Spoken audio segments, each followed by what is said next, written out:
सभी को फिर से हमारे चैनल पे स्वागत है। दिल से धन्यवाद है हमारे चैनल से जुड़ने के लिए। जितने लोग अभी तक जुड़े हैं, हम चाहेंगे कि और लोग जुड़िए।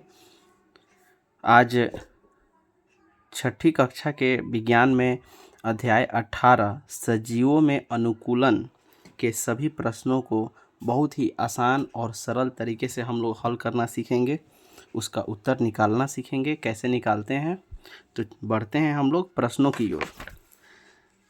पहला प्रश्न देखिए दिया है, सजीवों के वास स्थान से आप क्या समझते हैं? तो इसका उत्तर है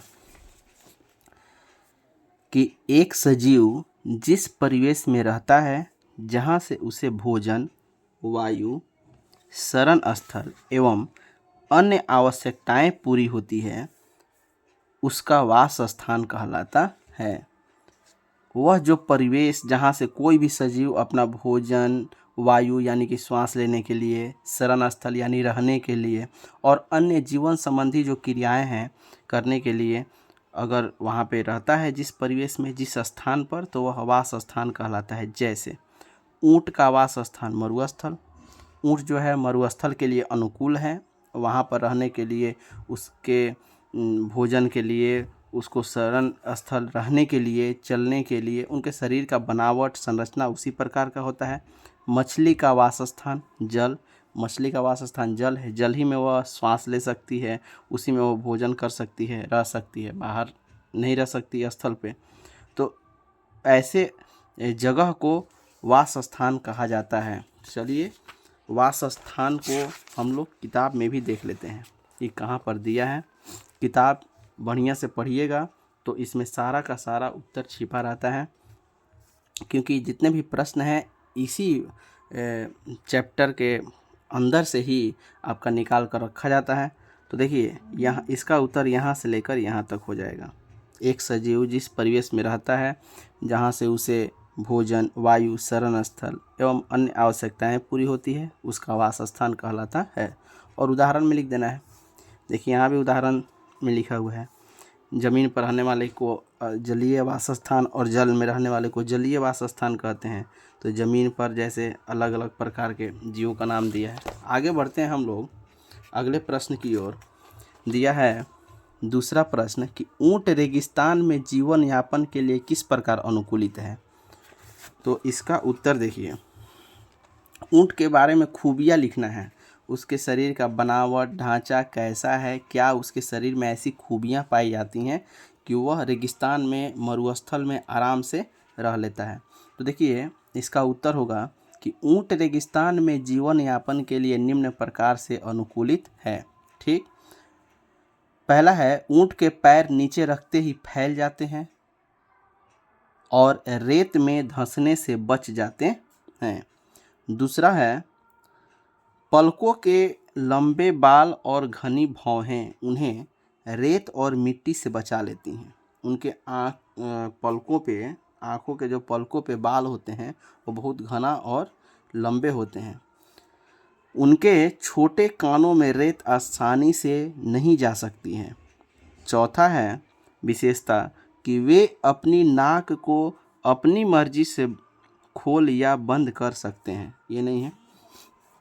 पांचवा है, ऊँट के पैर लंबे होते हैं जिससे उसका शरीर रेत की गर्मी से दूर रहता है। छठा है कि वे बहुत कम पेशाब करते हैं तथा उन्हें पसीना भी नहीं आता है। ठीक, सातवां है कि ऊँट के कुबड़ में, थोड़ा सा ऊपर कर देते हैं इसको, ऊँट के कुबड़ में पानी तथा भोजन जमा रहता है, इस कारण वे बहुत दिनों तक बिना खाए पिए रह सकते हैं। आपकी किताब में भी ये सारा चीज़ दिया हुआ है। देखिए पहला ऊँट के पैर वाला दिए थे जो रेत में धंसते नहीं हैं। तो देखिए यहाँ पे उसके पैर नीचे रखते ही फैल जाते हैं और रेत में धंसने से बच जाते हैं। इसके बाद पलकों के बाल के बारे में लिखा गया था, उनके जो आँखों पे जो पलके होते हैं।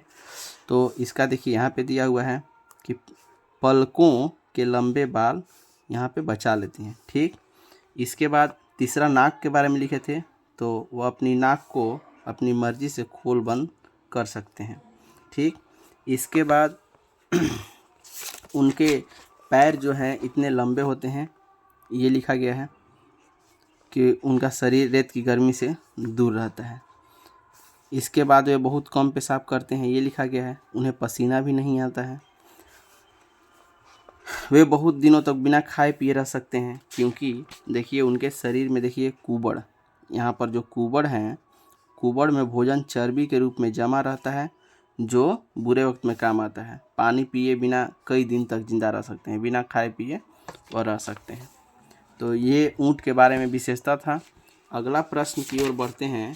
तीसरा दिया है कि मछली जल में अपने को किस प्रकार अनुकूलित करती है। अब मछली के बारे में लिखना है कि वह जल में रहने के लिए किस प्रकार अनुकूल है। इसे मछली का विशेषता लिखना है। अब तो मछली का विशेषता देखिए ये रहा। मछलियों का शरीर जो होता है वह धारा रेखीय होता है। इनका शरीर चिकने सल्कों से ढका रहता है, जो इनके शरीर को सुरक्षा प्रदान करते हैं। इनकी विशिष्ट आकृति जल में गति करने में सहायक होती हैं। मछली के पक्ष एवं पूंछ चपटे होते हैं, जो जल के अंदर दिशा परिवर्तन एवं संतुलन बनाए रखने में मदद करते हैं। इन्हीं सब कारणों से मछली जल में अपने को अनुकूलित करती है। इसका भी उत्तर देखिए ये रहा आपकी किताब में। मछली का शरीर धारा रेखीय होता है, इनका शरीर चिकने सल्कों से ढका रहता है। ठीक, ये जो इनके शरीर को सुरक्षा प्रदान करते हैं यहाँ तक। इसके बाद मछली के पक्ष एवं पूंछ चपटे होते हैं, जो जल के अंदर दिशा परिवर्तन संतुलन बनाए रखने में मदद करते हैं। मतलब यहाँ से लेकर यहाँ तक टोटल बीच में लिखा जा सकता है। अब अगला प्रश्न है 4 नंबर, पर्वतीय पौधे किस प्रकार अनुकूलित हैं। चौथा प्रश्न कि पर्वतीय पौधे किस प्रकार अनुकूलित हैं। पर्वतीय पौधों के बारे में लिखना है। तो इसका उत्तर ये रहा। पहाड़ों पर सामान्यतः बहुत ठंड होती हैं और सर्दियों में हिमपात भी होता है। हिमपात मतलब होता है बर्फबारी, बर्फ का गिरना। पर्वतीय क्षेत्रों में वृक्ष शंक्वाकार होते हैं। शंक्वाकार मतलब शंकु के आकार के, तिरछा ऐसे, जो क्रिसमस ट्री देखे होंगे आप लोग, क्रिसमस ट्री की तरह होता है, ऐसे तिरछे ढलान की तरह होते हैं। तथा इनकी शाखाएं तिरछी होती हैं। इनमें से कुछ वृक्षों की पत्तियां सुई के समान होती है। इससे वर्षा का जल एवं हिम यानी कि बर्फ आसानी से नीचे की ओर खिसक कर गिर जाता है। इस प्रकार पर्वतीय पौधे अनुकूलित हैं। अब आपको किताब में दिखाते हैं कि यह कहाँ पे लिखा हुआ है। तो देखिए यहाँ पर है, पहाड़ों पर सामान्यतः बहुत ठंड होती हैं और सर्दियों में हिमपात होता है। ये वृक्ष शंक्वाकार होते हैं, शाखाएं तिरछी होती हैं, पत्तियां सुई के समान होती हैं। इनसे जल और हिम आसानी से खिसक कर गिर जाता है। तो यहाँ से यहाँ तक इसको लिख देना है। ये पर्वतीय पौधों के अनुकूलन के बारे में हो गया। अभी तक आप लोगों ने देखा चारों प्रश्न में सभी का उत्तर जो है आपकी किताब में खोज कर दिखा दिए कि कहाँ से इसका उत्तर लिया गया है, लिखा गया है। वही थोड़ा सा, बहुत थोड़ा माइनर हेर फेर करके बस लिखा जाता है, ताकि सेंटेंस जो है, वाक्य जो है पढ़ने में अच्छा लगे, दिखने में बढ़िया लगे। और इसमें शुद्धि का विशेष ध्यान रखा जाता है। हर्षिकार दीर्घिकार जितनी भी मात्राएं हैं वह सही होना चाहिए, सही लिखावट होना चाहिए। तो अब बढ़ते हैं हम लोग आगे, रिक्त स्थानों की पूर्ति करें उसमें। तो चूँकि रिक्त स्थानों में यहाँ पे जगह बहुत कम दिया हुआ है, इसीलिए हम इसको यहाँ पर भी लिख चुके हैं। ऐसे देखते हैं लिखा जाएगा तो ठीक। आप लोग किताब में मत भरिएगा, किताब में कोई भी प्रश्न को हल नहीं करना है। आप लोग इसे फेयर कॉपी पे जब भी बनाइएगा तो फेयर कॉपी पे लिख लीजिएगा, किताब को गंदा मत कीजिएगा। स्थल पर पाए जाने वाले पौधे एवं जंतुओं के आवास स्थान को स्थलीय आवास कहते हैं। जो स्थल पर पाए जाते हैं उनको स्थलीय कहा जाता है। पहला में स्थलीय भरा जाएगा। दूसरा है वे वासस्थान जिनमें जल में रहने वाले पौधे एवं जंतु रहते हैं। जल में रहने वाले पौधे और जंतुओं के लिए जो आवास होता है वो जलीय कहलाता है, तो दूसरा में जलीय भरा है, दूसरा जलीय हो गया।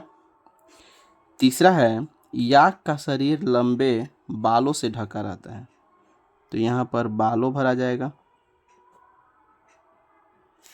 मछली का शरीर धारा रेखीय होता है, इसमें धारा रेखीय होगा।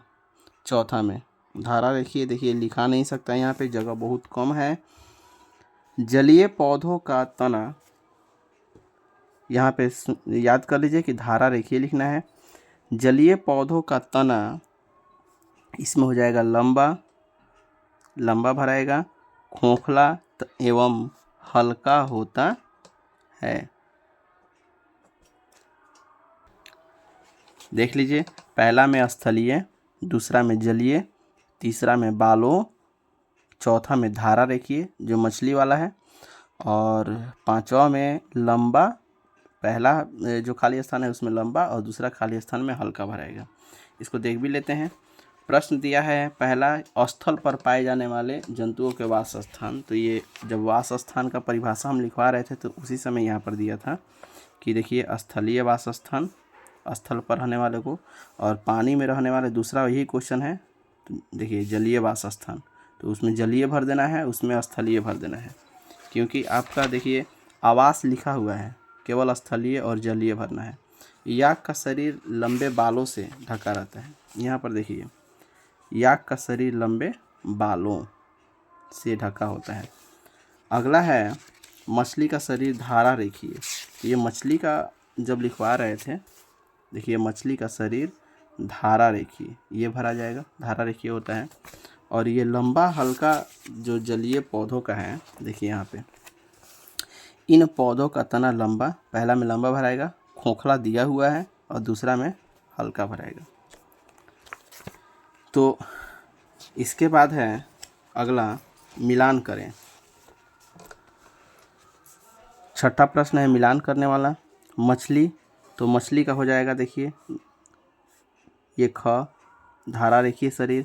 ऊँट, ऊँट में देखिए जो होता है कुबड़ होता है।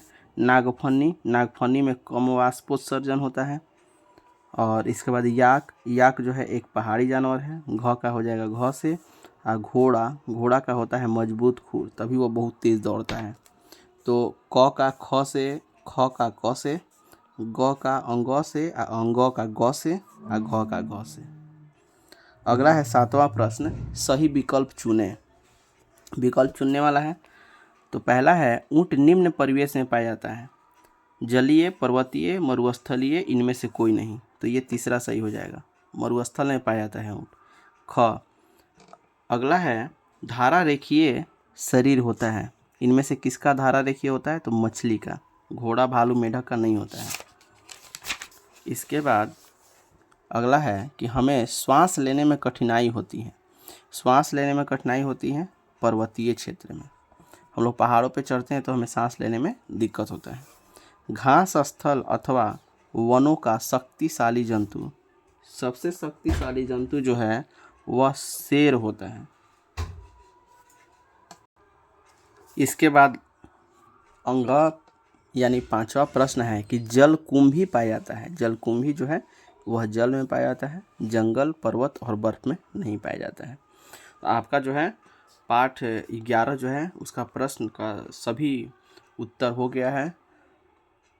अब आपसे हम विदा लेना चाहेंगे, क्योंकि अब हम लोग मिलेंगे अगले पाठ के प्रश्न में 12वां, यानी कि दूरी, मापन एवं गति में। तब तक के लिए सबको वीडियो देखने के लिए धन्यवाद, दिल से धन्यवाद।